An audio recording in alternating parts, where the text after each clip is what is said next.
Kita ke informasi lain, Saudara. Hingga Selasa siang, Mahkamah Konstitusi belum menerima permohonan gugatan sengketa Pilkada Jakarta dari pasangan calon nomor urut 1, RK Suswono.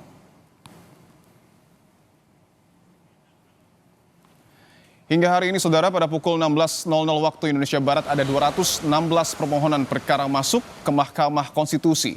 Melalui situs resminya, MK mencatat 2 permohonan di tingkat provinsi yakni Papua Selatan, 174 di tingkat kabupaten, dan 40 di tingkat kota.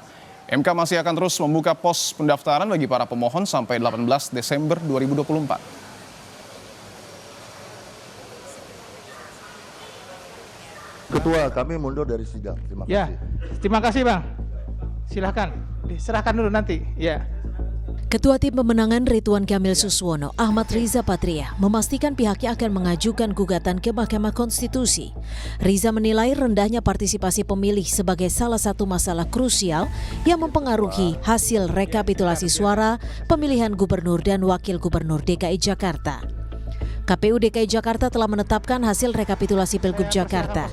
Pasangan nomor urut 3, Pramono Rano, unggul dari 2 rivalnya dengan perolehan suara terbanyak yakni 2.183.239 suara atau sekitar 50,07%. Silakan. Ternyata di antaranya masalahnya adalah banyak sekali warga Jakarta yang tidak mendapatkan undangan ya, untuk memilih atau formulir C6. Inilah yang menyebabkan kami dari pihak pasangan Ridho akan mengajukan permohonan gugatan ke Mahkamah Konstitusi terkait beberapa masalah. Di antaranya adalah masalah rendahnya partisipasi pemilih. Terkait rencana gugatan tim Ridho ke Mahkamah Konstitusi, Ketua KPU DKI Jakarta Wahyu Dinata menyebut pihaknya menghormati tiap upaya hukum pasangan calon untuk mencari keadilan. Namun KPU Jakarta mengaku telah bekerja maksimal sesuai prosedur. Pihaknya pun telah bersiap untuk menghadapi gugatan terhadap penetapan hasil pilkada. Menghormati ya upaya hukum apapun yang dilakukan oleh pasangan calon tertentu ya dalam rangka mencari keadilan ya. Yang pasti kami sudah bekerja secara prosedur yang ada dan kami meyakini hasil kerja-kerja kami dan mudah-mudahan apapun nanti yang menjadi gugatan kami akan mempersiapkannya secara maksimal. Saat penetapan rekapitulasi penghitungan perolehan suara Pilkada DKI Jakarta, saksi pasangan RK Suswono tidak menandatangani berita acara rekapitulasi serta meninggalkan ruangan atau walk out. Atas keberatannya, tim Paslon 1 akan mengajukan gugatan sengketa Pilkada 2024. Sementara itu, peserta pemilihan pilkada dapat mengajukan permohonan gugatan sengketa kepada Mahkamah Konstitusi paling lambat 3 hari kerja sejak KPU Provinsi mengumumkan penetapan perolehan suara hasil pemilihan. Tim Liputan, Kompas TV.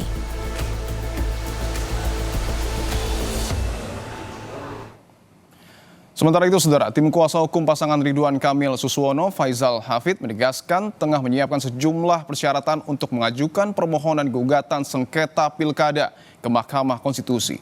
1 hari setelah penetapan KPU DKI, tim hukum RK Suswono mendatangi MK untuk berkonsultasi mengenai perselisihan hasil pilkada Jakarta.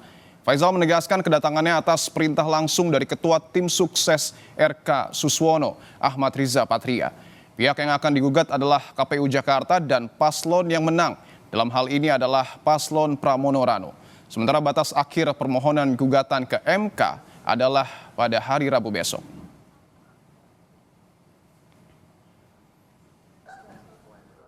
Sudah berkonsultasi atas perintah dari Ketua Tim Sukses, Bapak Riza Patria. Kita sudah berkonsultasi, sudah mendapatkan informasi yang akurat, yang valid berkaitan dengan persiapan kita. Yang pasti KPU dan juga pihak terkait yaitu pemenang.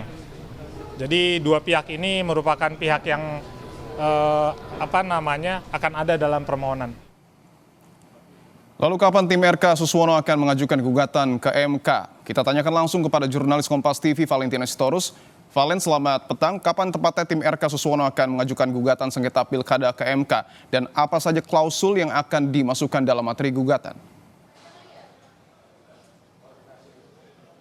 Iya, selamat petang Dipo dan juga saudara. Kalau menerima informasi dari Wakil Sekretaris Tim Pemenangan Ridwan Kamil dan Suswono, Adi Nusa, ini menyebut bahwa hingga kini pihaknya masih mempersiapkan bukti-bukti ataupun juga hal-hal yang memang perlu diajukan dalam pendaftaran permohonan perselisihan hasil pemilihan kepala daerah. Waktunya ini juga diprediksi kemungkinan akan dilangsungkan di hari terakhir pendaftaran sengketa untuk wilayah Jakarta, yakni pada Rabu tanggal 11 Desember 2024. Untuk rentang waktunya kemungkinan pada pukul 11.00 waktu Indonesia Barat. Tapi ini perlu dikonfirmasi lebih lanjut. Katanya hari ini sekali lagi pihaknya masih mempersiapkan dalil-dalil apa saja yang perlu diajukan, termasuk juga bukti-buktinya, karena pada dasarnya sudah 97% bukti-bukti tersebut disusun, sehingga untuk teman-teman media ini diharapkan untuk menunggu saja untuk pengajuannya ke Mahkamah Konstitusi.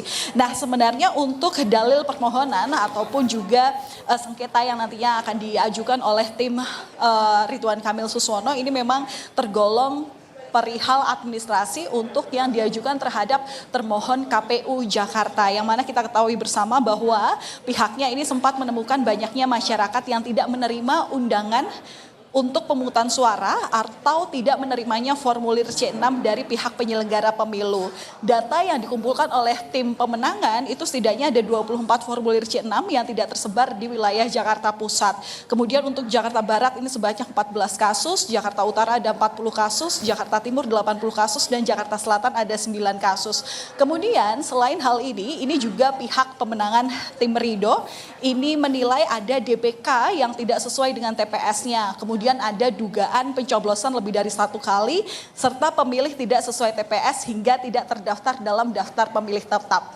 Selain ditujukan sengketa ini kepada pihak KPU Jakarta, ini juga ditujukan kepada pihak pemenang yang ditetapkan oleh KPU Jakarta, yakni pihak pasangan calon nomor urut 3 Pramono dan Rano Karno, begitu ya. Hanya saja memang apa yang dituntut ini masih belum tahu perkaranya, karena kalau melihat daripada proses yang sebenarnya nanti berlangsung di MK itu nanti juga tentu akan ditentukan dari proses apabila permohonan sengketa ini sudah masuk ke Mahkamah Konstitusi, kemudian nanti akan diregistrasi terlebih dahulu, dan kemudian baru para hakim akan menggelar perkara dari masing-masing panel dan baru ditetapkan tanggal sidangnya. Nah, sidang pertama inilah yang ditunggu oleh publik, Dipo dan juga saudara, karena sidang pemeriksaan pendahuluan ini baru akan dilaksanakan pada awal Januari 2025. Kita harus tahu bahwa sidang pendahuluan ini digunakan untuk memeriksa kelengkapan serta kejelasan materi permohonan dan mengesahkan alat bukti.